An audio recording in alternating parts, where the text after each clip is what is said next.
Allison Hayes stood before her latest painting, brush poised midair. When her phone rang, the Manhattan Gallery was quiet except for the soft hum of traffic filtering through the windows. She almost didn't answer her upcoming exhibition demanded her full attention, and interruptions had become increasingly unwelcome. "Ms. Hayes. This is Harold Jenkins from Jenkins. Baxter and Wright. I'm calling regarding your father. Robert Hayes." The formal tone sent ice through her veins. Harold had been her father's attorney for decades, but he'd never called her directly. "Is everything all right?" she managed, setting down her brush with trembling fingers. "I'm deeply sorry to inform you that your father suffered a massive heart attack last night. He passed away early this morning." The words hit her like a physical blow. She sank into the nearest chair, the gallery spinning around her. What went how? Around 2 a.m., the housekeeper found him when she arrived this morning. "I'm calling because Jason asked me to notify you about the arrangements." Jason asked Harold to call. Her own brother couldn't pick up the phone to tell her their father was dead. "Where is Jason now?" she whispered. "He's been handling the arrangements. The funeral is scheduled for Friday at St. Mark's." Friday. That was only 3 days away. No time to process, no time to prepare. Just like Jason to control everything, even in grief. After hanging up, Allison sat in stunned silence. The last conversation with her father echoed in her mind, cold, distant, dismissive. He'd barely acknowledged her latest gallery success, instead praising Jason's business achievements. Now, there would never be another chance to bridge the gap that had grown between them. She called Jason repeatedly. Each ring felt like an eternity. When he finally answered on her 4th attempt, his voice was sharp with irritation. "What is it, Allison? I'm dealing with a lot right now." "I'm coming to Boston," she said, trying to keep her voice steady. "Harold told me about Dad. Why didn't you call me yourself?" "I've been busy making arrangements," he replied coldly. "Someone had to step up." The accusation stung. "I would have helped if you'd called me immediately." Jason scoffed. "Right. Like you've been so involved in Dad's life recently." "That's not fair. Look, the funeral is Friday at St. Mark's. Dad's body is already at the funeral home. Everything's taken care of. Shouldn't we wait so people have time to—" "The arrangements have been made. Allison, Dad and I discussed his wishes years ago. Not that you would know anything about that." Every conversation with Jason felt like navigating a minefield. She took a deep breath. "Where should I stay is the house?" "The house is full with Uncle Warren and Aunt Patricia staying there. You should book a hotel." He paused, and she could hear the calculated cruelty in his next words. "And Allison, there's a family gathering tomorrow night before the funeral. Immediate family only." The implication was crystal clear. She wasn't welcome. When she arrived in Boston the next day, she went straight to the funeral home. She needed to see Dad, to say goodbye in her own way, away from Jason's orchestrated narrative. The funeral director led her to a private viewing room where her father lay in an expensive casket, looking unnervingly peaceful in his best navy suit. "Hi, Dad," she whispered, tears streaming down her face. "I'm so sorry we didn't fix things." She stood there for nearly an hour, talking to him quietly, telling him about her life in New York, all the things she would have shared if they'd had more time. If they hadn't let Jason's poison seep between them. 15 years earlier. "Allie, wake up. The fish are calling our names." 8-year-old Allison rubbed her sleepy eyes as her father gently shook her shoulder. Outside, dawn was just breaking over their Boston home, painting the sky in soft pastels. "Do we have to go so early? Daddy?" Robert Hayes chuckled, his eyes crinkling with genuine warmth. "The early bird catches the fish. Sweetheart, that's the secret." Those Cape Cod fishing trips were her favorite part of childhood. Just her and Dad, away from the house where Jason constantly competed for attention, where business calls interrupted every meal. On the water, her father transformed from the stressed real estate developer into simply daddy patient, present, and completely hers.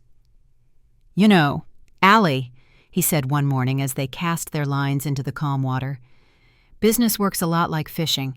You need to know where to look, when to wait, and when to reel in your opportunity."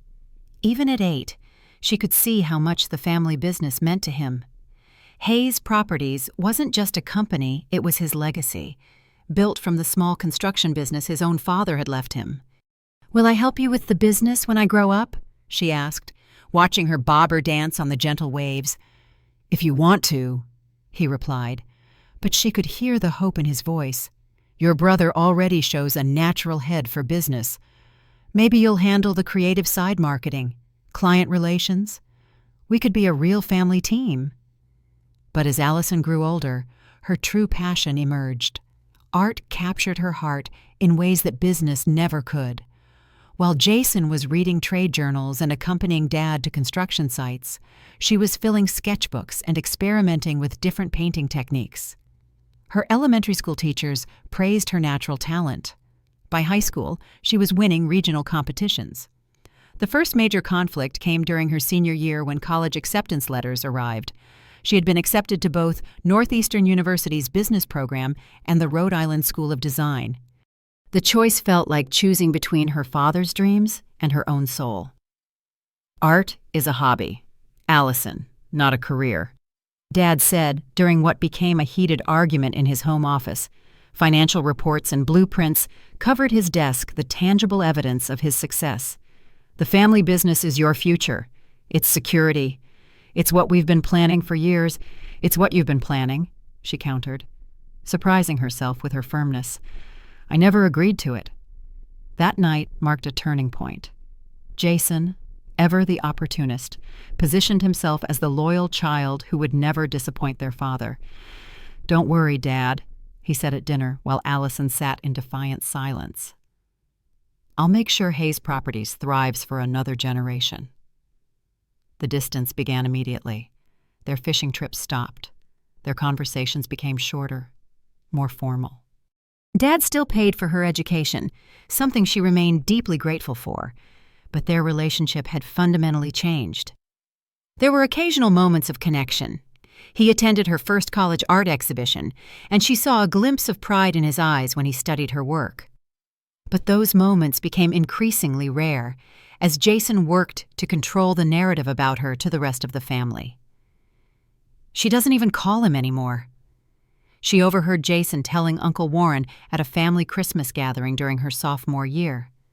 The truth was, she had called the week before, but Dad hadn't picked up. When she confronted Jason later, he just shrugged.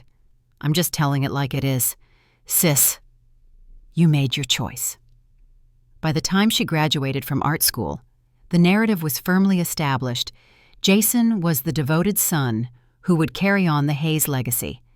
Allison was the daughter who turned her back on the family. The worst part was watching Dad begin to believe it too. Her college years passed in a blur of studio time, exhibitions, and part-time jobs. Despite the growing distance, she continued making efforts to maintain their relationship. During her junior year, she created a series of abstract paintings inspired by the Boston skyline, Dad's skyline, as she thought of it, since many of those buildings contained his properties. When a local gallery selected the series for exhibition, she was thrilled. Maybe this success would help bridge their gap. "I'd love for you to come," she said during their phone call. "The opening is Friday at 7 p.m. "I'll check my calendar," he replied, his voice carrying that formal tone he'd adopted with her. "Jason and I might be closing on the Harborview property that day." "Well, the exhibition runs for 2 weeks, so maybe another day would work." "Maybe. I'll let you know." To her surprise, Dad did show up not on opening night, but the following Tuesday. He arrived alone, without telling her he was coming. The gallery owner recognized him from the photo she kept at her display and called her over. "Your work is interesting," Dad said, studying her largest piece. There was something in his voice she couldn't quite read. "You're clearly talented." It wasn't the enthusiastic approval she'd hoped for, but it was something. They had coffee afterward, and for a brief hour, it almost felt like old times. "I'm proud of you for working hard, Allison," he said as they parted, awkwardly patting her shoulder. "Even if it's not what I would have chosen." That moment gave her hope. Maybe, with time, he would fully accept her path. What she didn't know was that Jason was working diligently to ensure that would never happen. St. Mark's Church was packed with Boston's business elite, longtime family friends, and Hayes Properties employees. Allison arrived with her best friend Megan, who had taken the first train from New York to provide support. They found seats in the middle section. The front pews were already occupied by Jason, Uncle Warren, Aunt Patricia, and other family members who had apparently earned their place in the hierarchy of grief. As more people arrived, Allison felt their stares and heard their whispers. The narrative Jason had crafted over the years followed her like a shadow, the ungrateful daughter. The family disappointment, showing up only now that there might be an inheritance to claim. The service itself was elegant and formal, much like her father. The priest spoke of Dad's business accomplishments, his contributions to the community, his dedicated parenting, looking pointedly at Jason during this last part. When it came time for the eulogy, Jason approached the podium with the confident stride of someone who belonged there. His speech painted a picture of a father-son relationship that seemed almost fictional to Allison. Weekend fishing trips that supposedly continued into Jason's adulthood, late nights discussing business strategy, Dad proudly watching Jason carry on the family legacy. "My father often said that family was everything to him," Jason said, his voice thick with practiced emotion.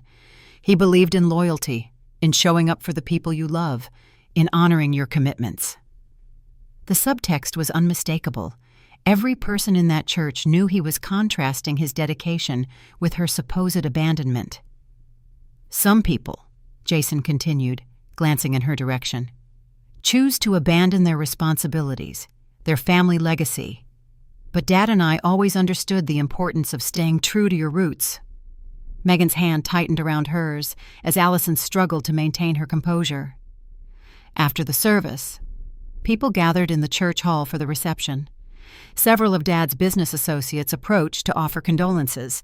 Though most interactions were brief and awkward, Aunt Patricia hugged her stiffly, then quickly moved on to speak with other guests.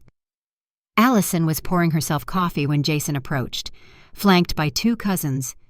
"Enjoying yourself?" he asked, his voice low but carrying enough for nearby guests to hear. "It must be nice to show up after years of absence and be treated like family." "Jason, this isn't the time or place," she replied, trying to keep her voice steady. "Honor Dad."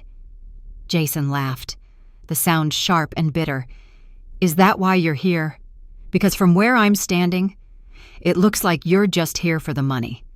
Dad's going to cut you off. You know." Several heads turned at his raised voice. Allison felt her face burning with humiliation. "You have no idea why I'm here." "Don't I?" Jason's smile was cruel. "You haven't cared about this family for years. You didn't care when Dad needed heart medication. You didn't care when he was working himself to death. You only care now that there might be something in it for you." People were openly staring now. She heard someone snicker. Uncle Warren approached, placing a hand on Jason's shoulder. "Perhaps Allison should just leave," he suggested, not even addressing her directly. "She's not really family anymore, is she?" The laughter that followed from several family members nearly broke her.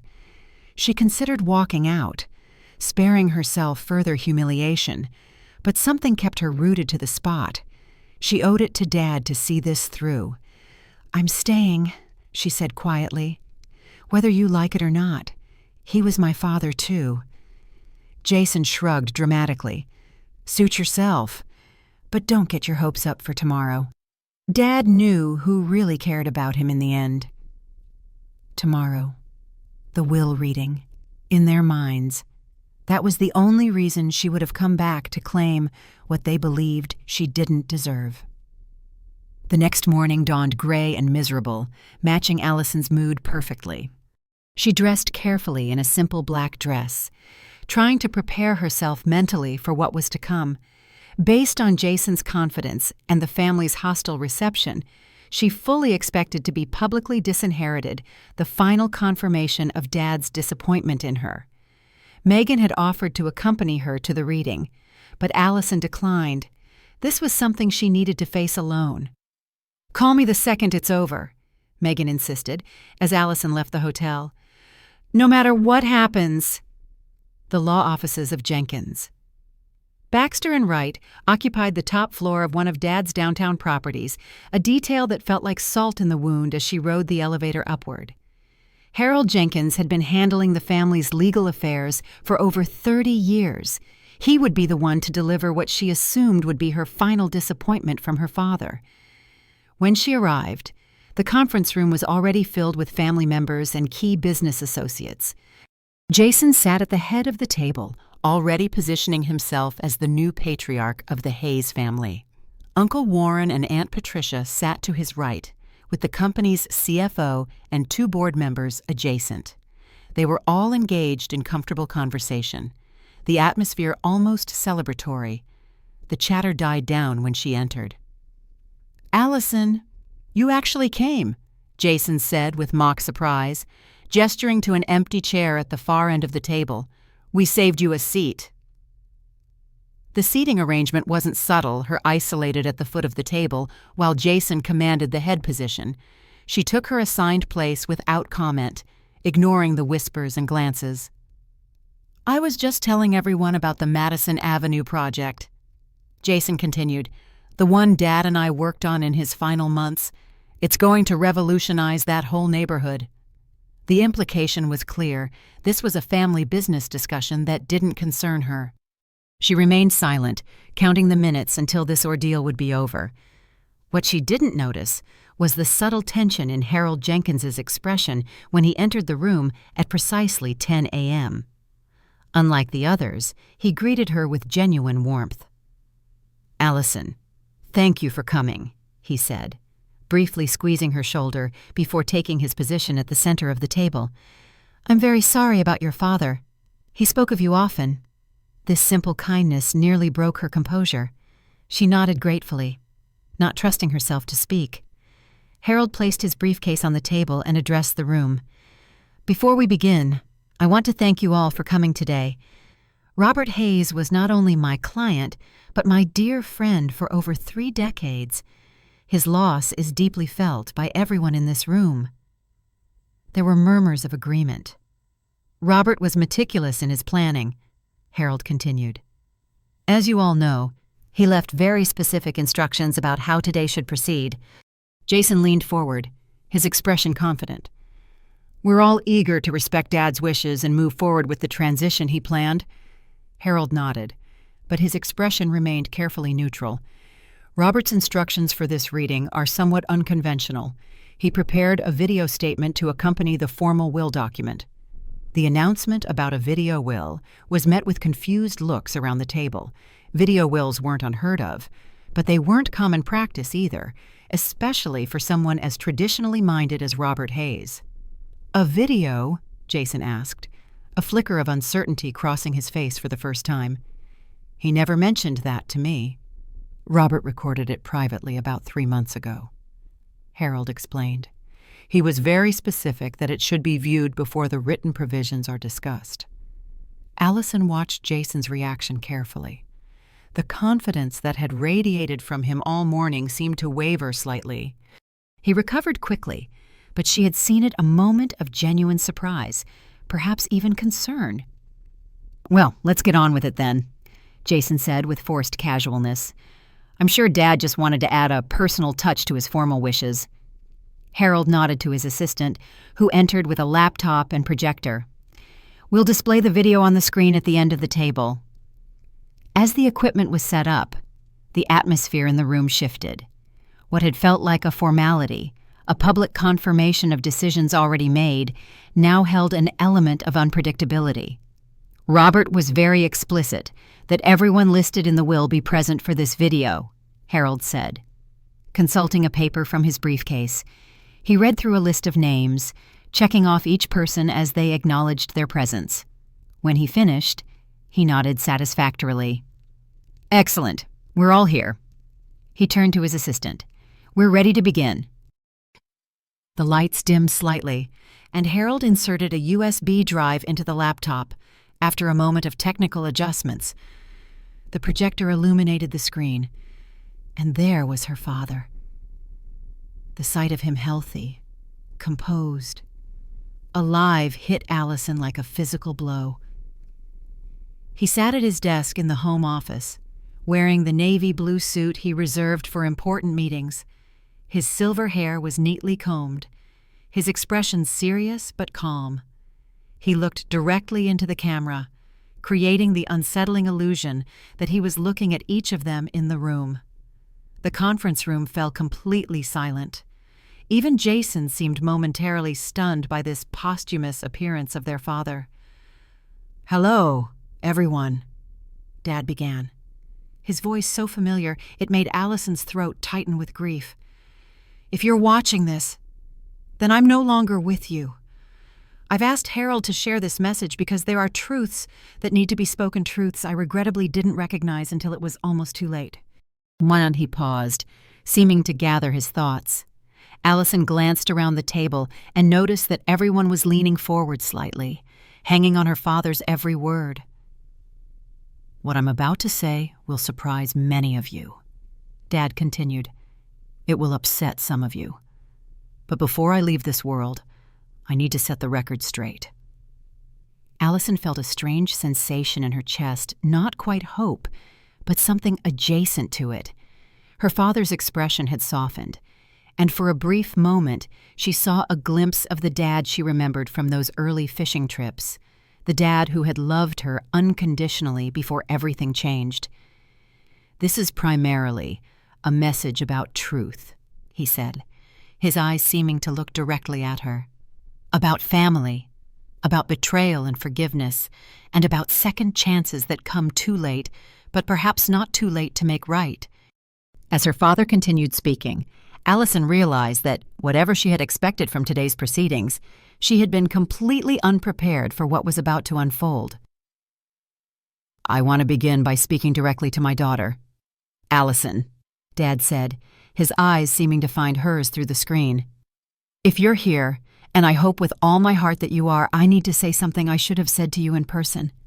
I'm sorry." A collective murmur ran through the room. Jason shifted uncomfortably in his chair. "I'm sorry for the distance that grew between us. I'm sorry for not supporting your dreams.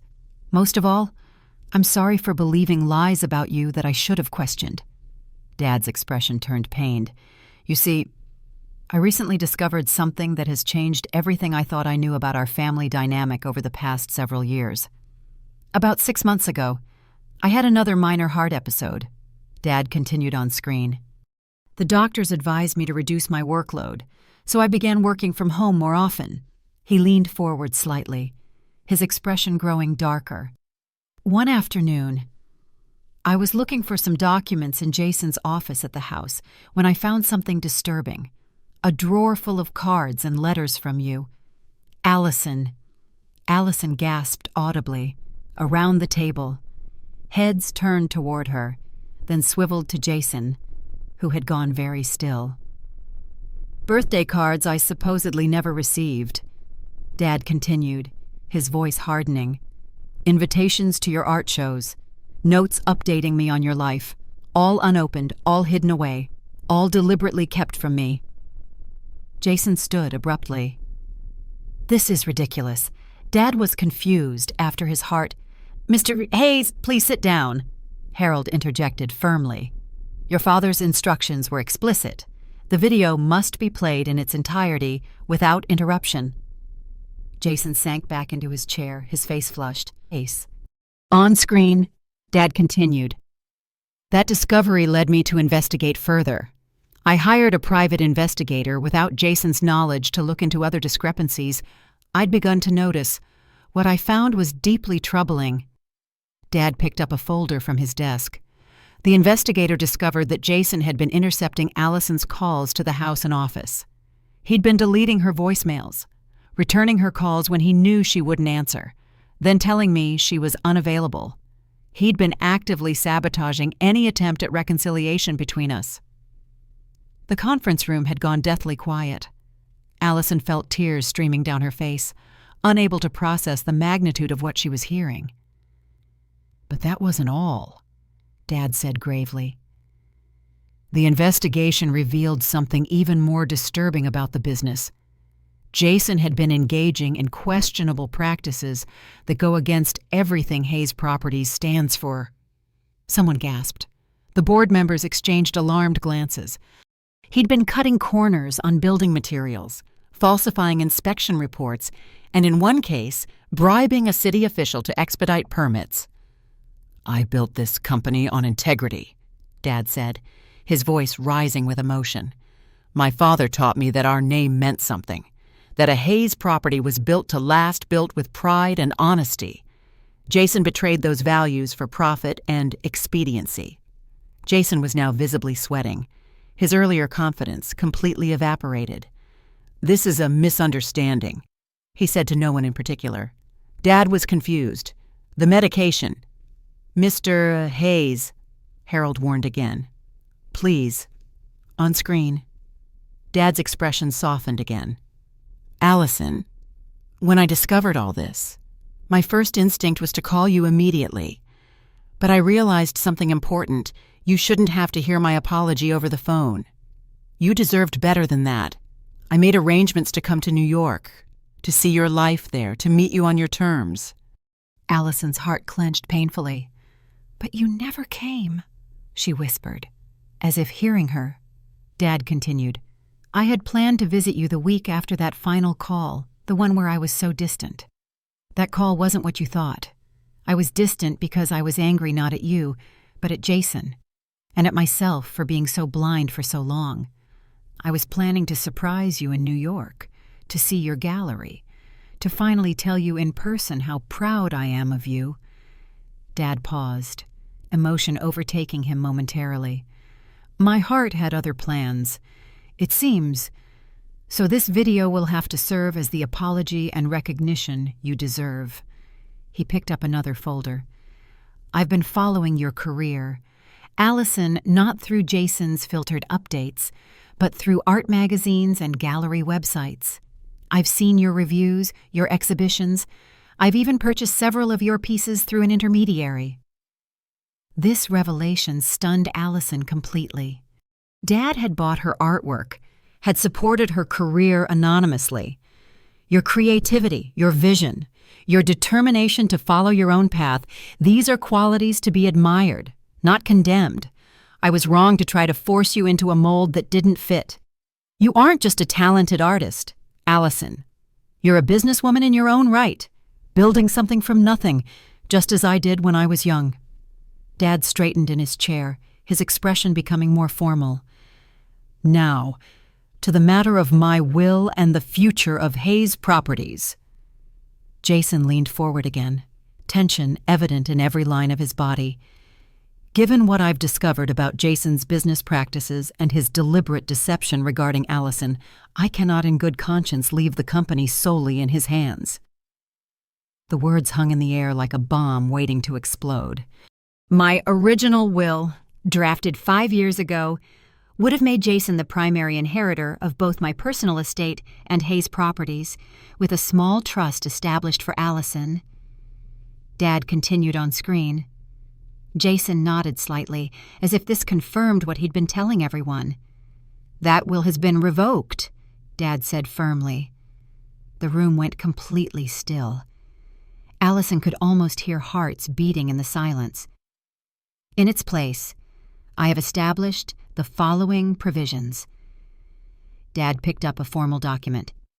"To my son, Jason Hayes, I leave a cash inheritance of $500,000 to be held in trust and distributed in annual payments of $50,000, contingent upon his cooperation with the ethics investigation I have initiated at Hayes Properties and his completion of a business ethics program at Northeastern University.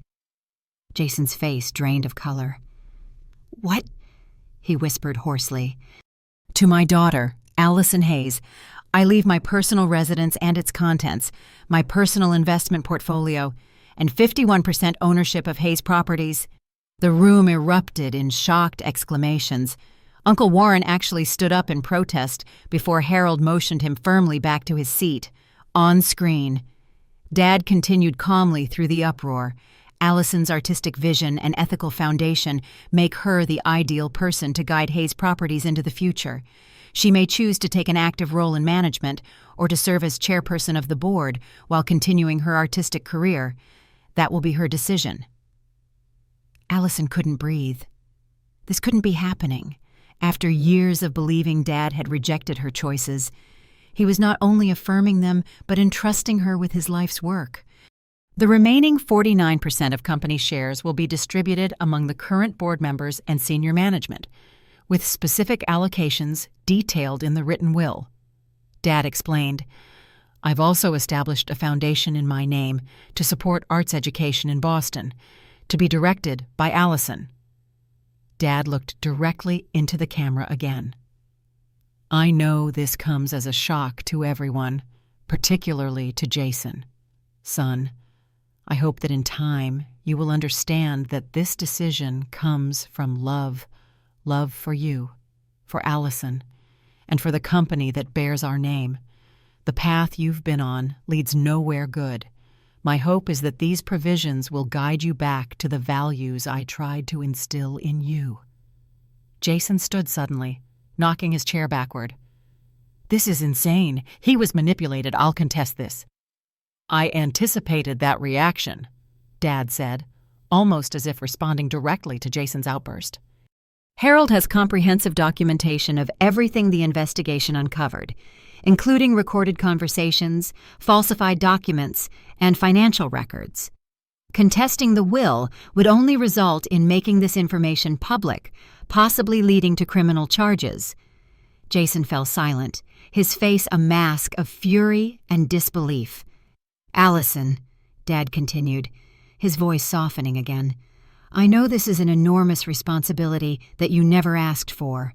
If you choose to sell your shares or to take a different path entirely, I've included provisions for that as well, but I hope you'll consider accepting this role.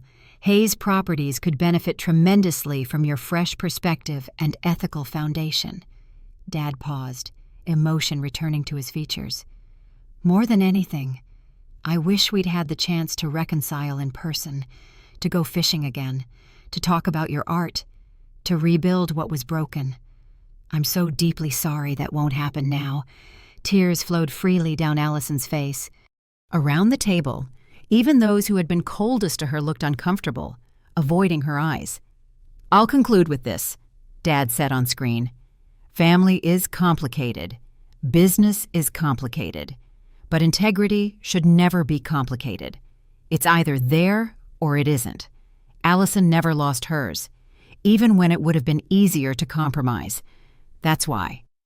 In the end, she is the right person to carry on the Hayes legacy." Dad smiled a genuine, warm smile that Allison hadn't seen in years. "I love you both, Jason and Allison. I hope this decision leads to healing, to growth, and ultimately to a stronger family and company. Thank you all for listening." The screen went black. For several moments, no one spoke or moved. The silence was broken by the sound of Jason's harsh, bitter laughter. "You think this changes anything," he said, glaring at Allison with unveiled hatred. "You know nothing about running a real estate company. The board will never accept you." He looked around this table for support, but the board members were carefully avoiding his gaze. The evidence they'd just witnessed was too damning to ignore. "Actually," said Margaret Foster, the company's CFO, speaking for the first time, "I think this explains a lot of inconsistencies we've been noticing in recent months." Jason whirled on her. What's that supposed to mean? The Madison Avenue project, for one. She replied calmly. The cost overruns.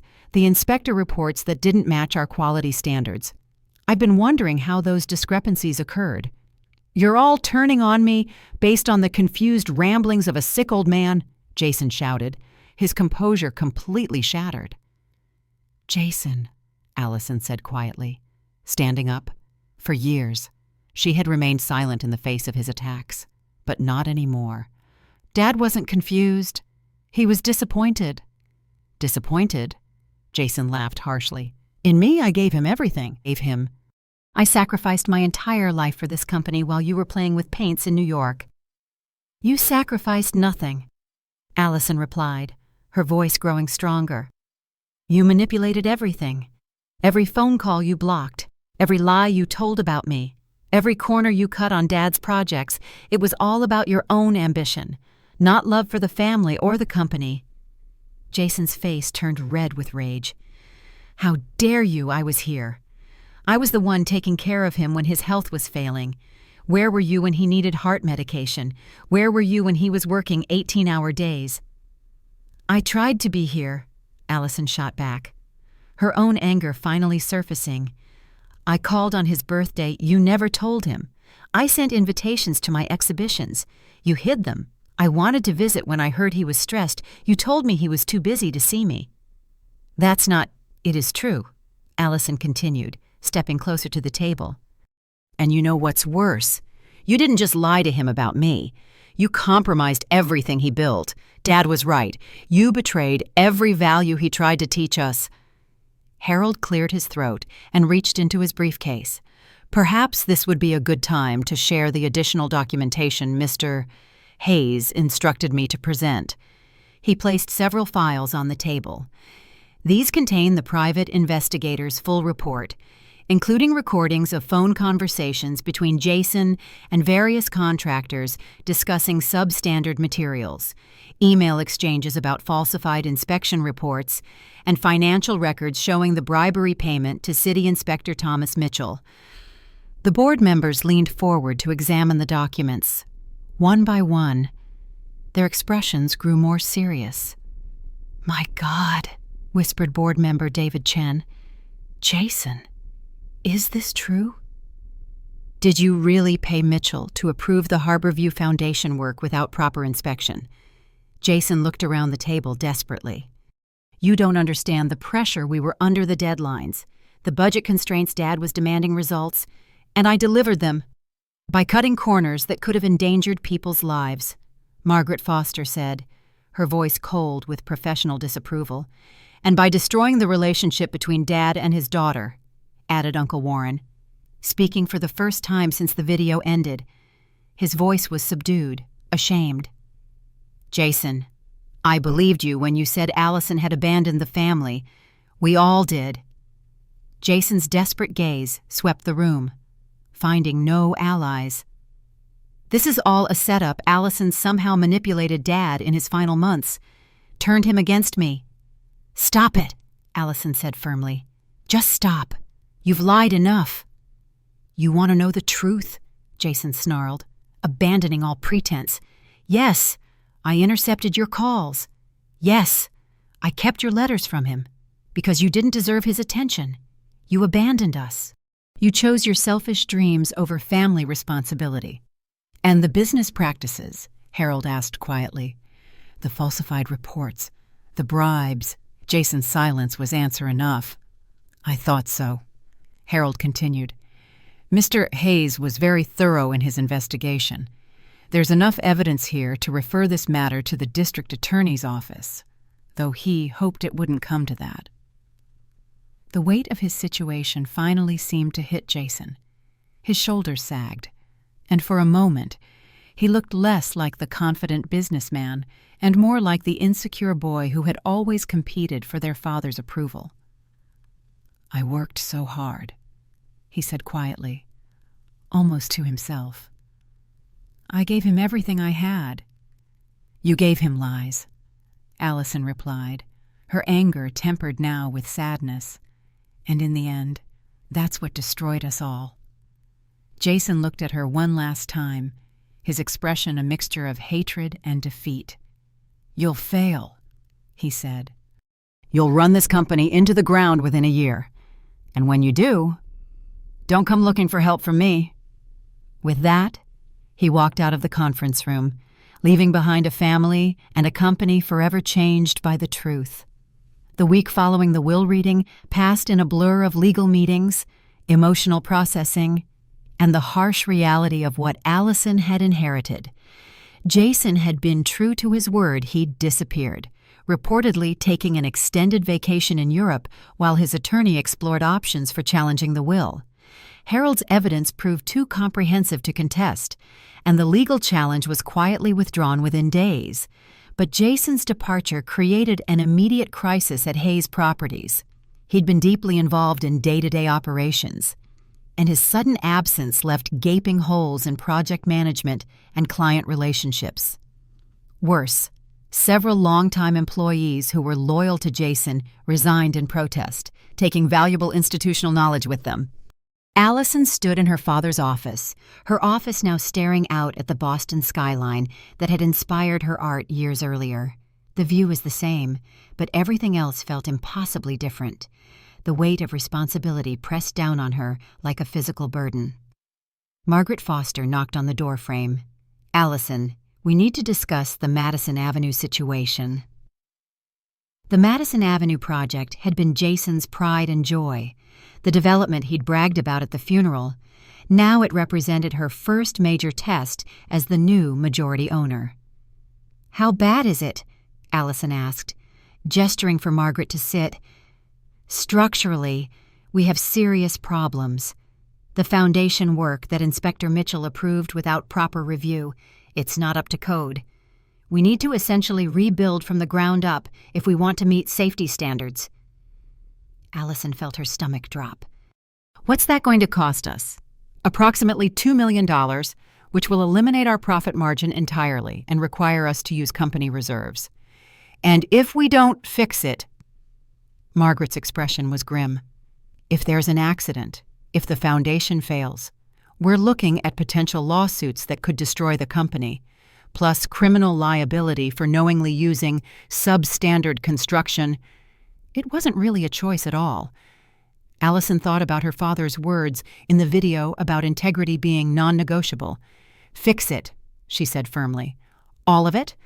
I'd rather have a company that breaks even than one that builds unsafe structures." Margaret nodded approvingly. "I was hoping you'd say that. It's what your father would have done." But the financial decision was only the beginning. That afternoon, Allison faced her first company-wide meeting as the new leader. The conference room was packed with employees, contractors, and managers, most of whom looked skeptical at best about taking direction from someone they saw as an outsider. "I know many of you are wondering what an artist knows about real estate development," Allison began, addressing the elephant in the room directly. "The honest answer is not enough. Yet." A few people shifted uncomfortably, but she pressed on. "What I do know are the values my father built this company on: integrity, quality, treating every person who works here with respect. Those values don't require a business degree, they require a moral compass." Jim Rodriguez, a senior project manager who'd worked with the company for 15 years, raised his hand. "With respect, Ms. Hayes, values don't pay the bills. We've got deadlines, budgets, clients who expect results. How do you plan to deliver those without experience?" It was a fair question, and Allison had expected it. "You're right, I can't deliver those results alone. That's why I'm asking for your help. I'm asking you to teach me what you know, to guide me through the learning process, and to hold me accountable when I make mistakes." She paused, looking around the room. "In return, I promise you complete honesty about the company's situation, transparency in all our business practices, and a workplace where cutting corners to boost profits will never be acceptable." The room was quiet. Finally, Rodriguez nodded slowly. "That's refreshing to hear. It's been a while since integrity was mentioned in a company meeting." 3 weeks after taking control of the company, Allison finally found time to move into her father's house, her house now. The prospect filled her with a mixture of anticipation and dread. Every room held memories, both good and painful. She started with his study, the room that had been off limits during her childhood, except for special occasions.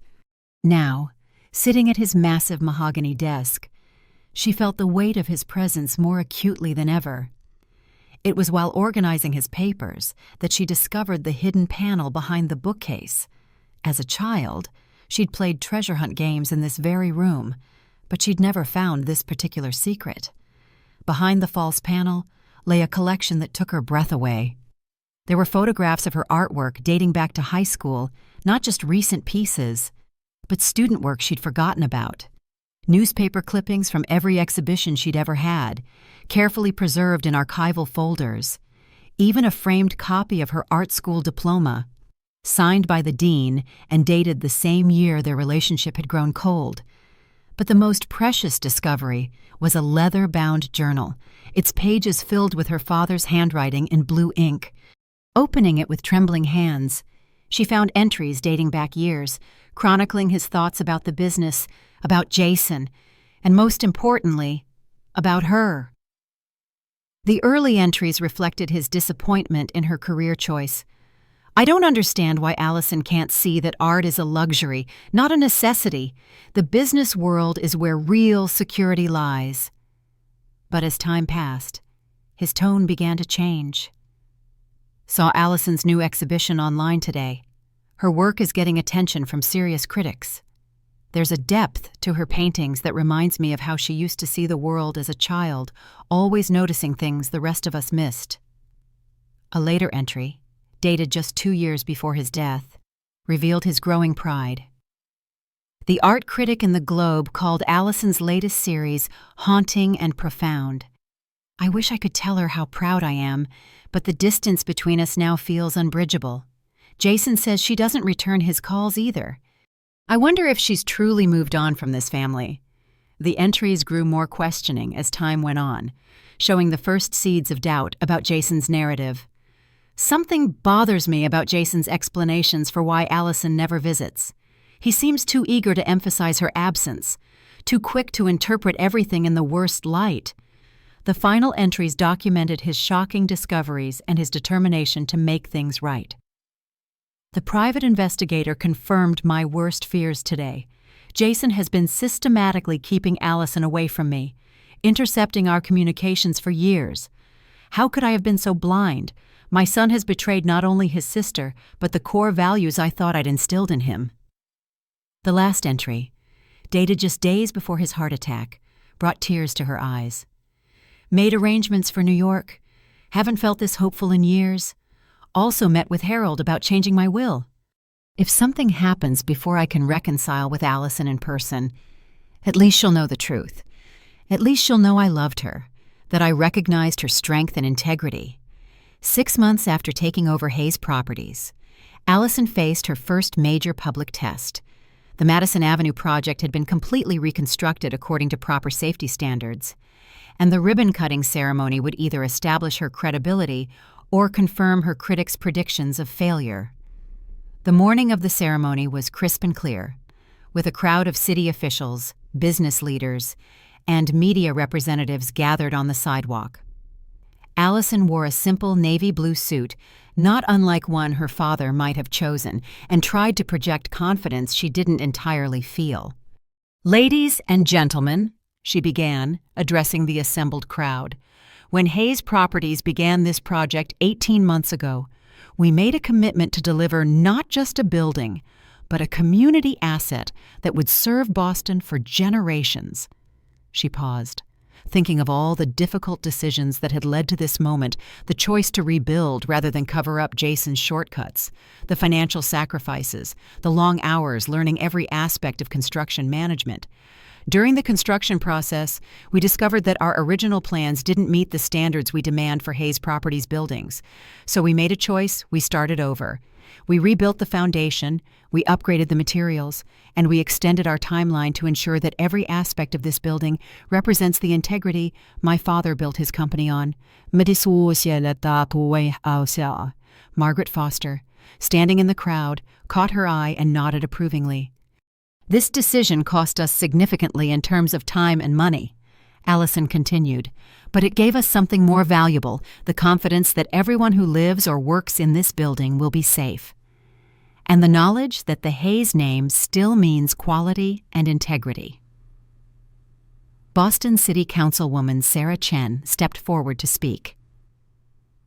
The Hayes family has been building in Boston for 3 generations, and this project shows that tradition of excellence continues under new leadership. The city is proud to partner with Hayes Properties on developments that prioritize safety and community benefit over maximum profit. As the ribbon was cut and the crowd toured the building, several longtime clients approached Allison with new project inquiries. The message was clear: her commitment to quality had been noticed and appreciated. Jim Rodriguez, the project manager who had questioned her experience at that first company meeting, pulled her aside as the ceremony wound down. "You did good, boss," he said with a genuine smile. "Your father would be proud. And for what it's worth, so are we."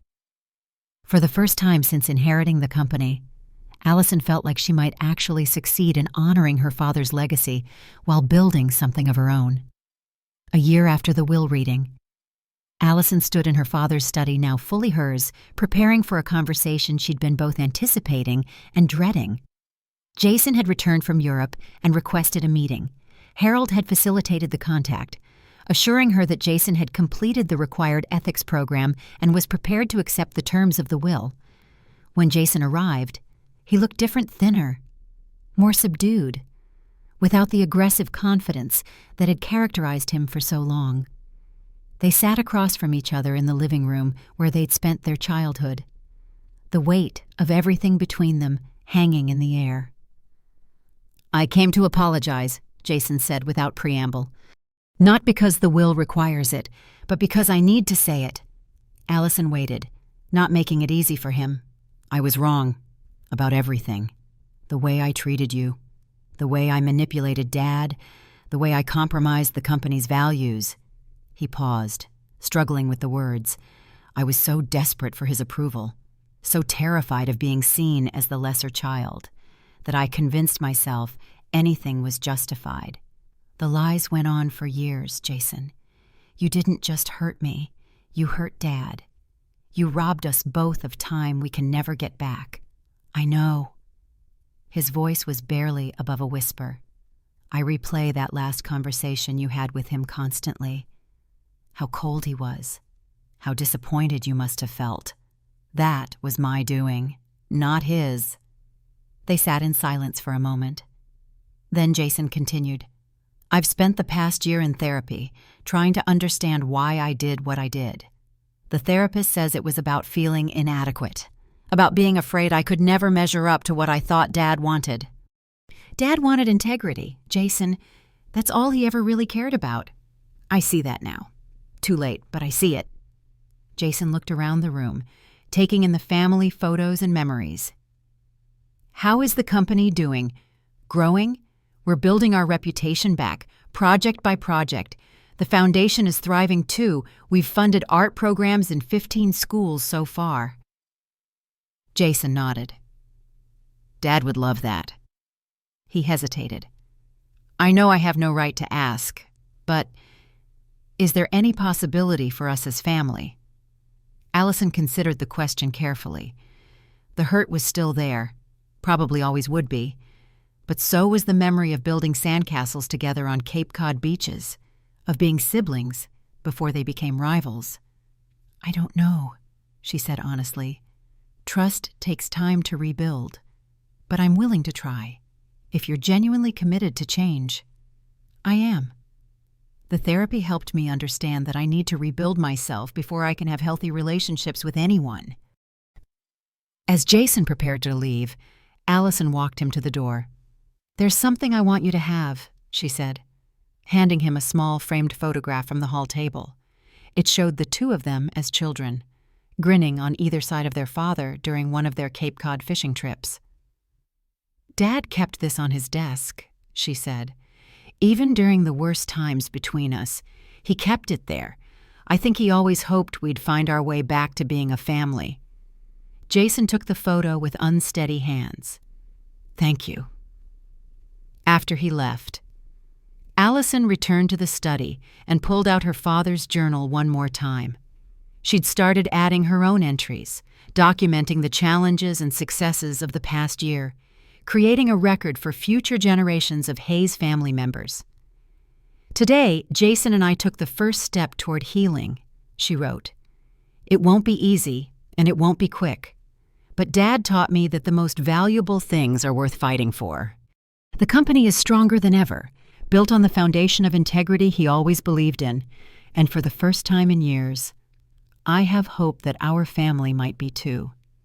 She closed the journal and looked out at the Boston skyline, where cranes marked new Hayes Properties developments rising against the evening sky. In a few hours, she would return to her art studio for the first time in weeks, working on a new series inspired by themes of reconstruction and redemption. The path ahead wasn't perfect, but it was honest, and in the end, that's what her father had valued most, not perfection, but the courage to do what's right, even when it's difficult.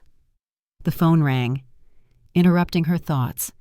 It was Margaret Foster with updates on their newest project. As Allison listened to the details and made decisions that would affect dozens of employees and hundreds of future residents, she felt her father's presence strongly. She had found a way to honor both his legacy and her own dreams, proving that integrity and creativity could work hand in hand. It wasn't the future any of them had planned, but it was the one they had built together, imperfect, challenging, and ultimately worth fighting for.